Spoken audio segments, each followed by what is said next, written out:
এগুলো কয়েকটা indoor plant আমার, সবই অ্যাগ্লোনিমা ভ্যারাইটিস। তো এগুলো সবই ছোট ছোট পটে দেওয়া, কিছু নার্সারি থেকে কিনে রিপোর্ট করিনি, সেইভাবেই রয়েছে।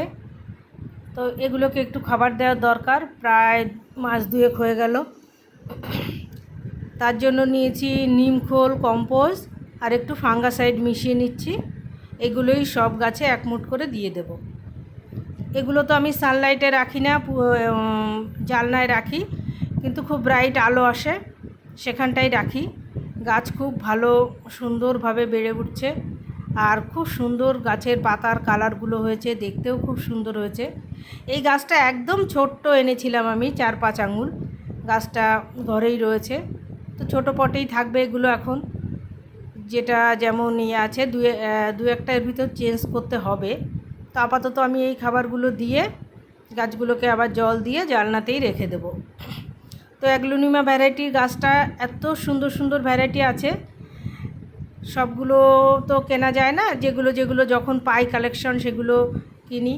এটাও কিনেছিলাম একটা গাছ, খুব সুন্দর। এই গাছটাও আমার খুব পছন্দের গাছ। তো এর গোড়া থেকে আর একটা গাছ এই যে বেরিয়েছে, এইটাকে একটু বড় টবে দিতে হবে। তো এখন দিচ্ছি না, এখন আপাতত খাবার দিয়ে জল দিয়ে রাখছি, পরে এগুলোকে আবার টব চেঞ্জ করে দেব। এগুলো যখন একটার থেকে 2-3টে গাছ হবে, টব ভর্তি হয়ে খুব সুন্দর লাগে দেখতে। তো ব্যালকনিতেও এগুলো করা যায়। তো যেখানে একটু আলো কম থাকে সেখানে 15 দিন অন্তর একটুখানি রোদে বার করে দিলে, সকালবেলার 2 ঘন্টা রোদ, তো গাছ খুব ভালো হয়। আর যদি ভালো ব্রাইট আলোটা ভালো পড়ে, রোদের তাপটাও খানিকটা আসে, সেই জায়গা দিলে আর বাইরে দেওয়ার প্রয়োজন হয় না। এই যে গাছটা, এটাও খুব সুন্দর।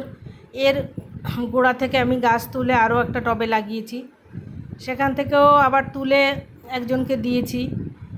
তো এবার এই গাছগুলোকে সবই মোটামুটি এখন খাবার দিয়ে দিচ্ছি, আর 2 মাসের ভেতর খাবার দিতে হবে না।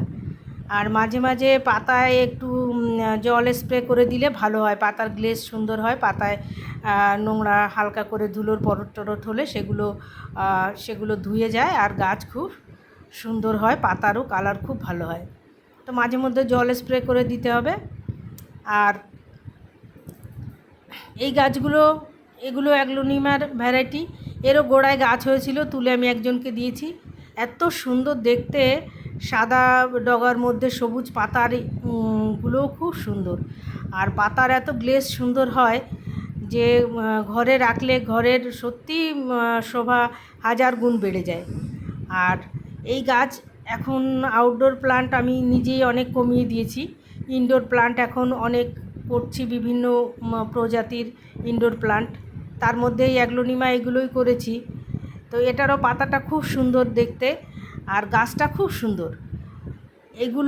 এগুলো যে টবে দেওয়া আছে এখনও বছরখানেক, এর কোনো চেঞ্জ করতে হবে না টব। এর গোড়া থেকে গাছ বেরিয়ে গাছ আরও সুন্দর ঝাড় হবে। তো মাটিটা দেখতে হবে, যখন লাগাই তখনও কম্পোস্ট, নিমখোল আর বাগানের মাটি, খানিকটা বালিও মিশিয়ে দিতে পারেন। আমি বালিটা দিই না, একটু বেলের ধরনের মাটিতেই এই গাছ লাগাই। তো এইভাবে আমরা ইনডোর প্লান্টগুলো খুব যত্ন করে, খুব যে যত্নের প্রয়োজন তা কিন্তু নয়। 2-3 দিন অন্তর, যেহেতু ঘরে গাছ থাকে, 2-3 দিন অন্তর জল দিলেই হয়ে যায়। বেশি জল না শুকালে জল দিলে আবার গোড়া পচে যাওয়ার সম্ভাবনা থাকে। তো সব গাছগুলোই আমি খাবার দিয়ে দিয়েছি। এবার হালকা হালকা করে জল দিয়ে এখানে ঘন্টাখানিক থাকবে, তারপরে আমি আবার এগুলোকে জানলায় যেখানে গাছগুলো রাখি ওখানেই রেখে দেবো। তা আপনারা চাইলে খুব সহজে এই ইনডোর প্লান্ট করতে পারেন। এগুলো যেমন ঘরে দেখতে সুন্দর লাগে, আর ঘরে ঢুকলে মনটাও সত্যিই ভালো হয়ে যায়। এই গাছগুলো নার্সারিতে পাওয়া যায়, ছোট গাছ নিলে খুবই কম দাম নেয়, 60-70 টাকা নেয়। একটু বড় গাছ হলে, ঝাড়ওয়ালা গাছ হলে বেশি দাম নেয়। তো আমি সাধারণত ছোট গাছই কিনি, দামও কম হয়, গাছটা নিজের মতো করে বেড়ে ওঠে। আমি আবার টব চেঞ্জ করে সেই গাছকে আবার নতুন করে তৈরি করে নিই। তো কেমন লাগলো ভিডিও? ভালো লাগলে লাইক করবেন, আমার চ্যানেলটা সাবস্ক্রাইব করবেন। এটাও একটা অ্যাগ্লোনিমা ভ্যারাইটির চাইনিজ এভারগ্রিন। এই গাছটা খুব সুন্দর, আমি বাইরেই রেখে দিই। টব ভর্তি হয়ে অনেক গাছ হয়েছিল, অনেককে দিয়ে দিয়েছি এই গাছ। তো এই 2টো গাছ বাইরে আছে। পুরো টব ভর্তি হয়ে হয়েছে, দেখতে খুব সুন্দর। তো এটা খুব সহজেই হয়ে যায়, বাইরেই লাগিয়ে রাখতে পারেন।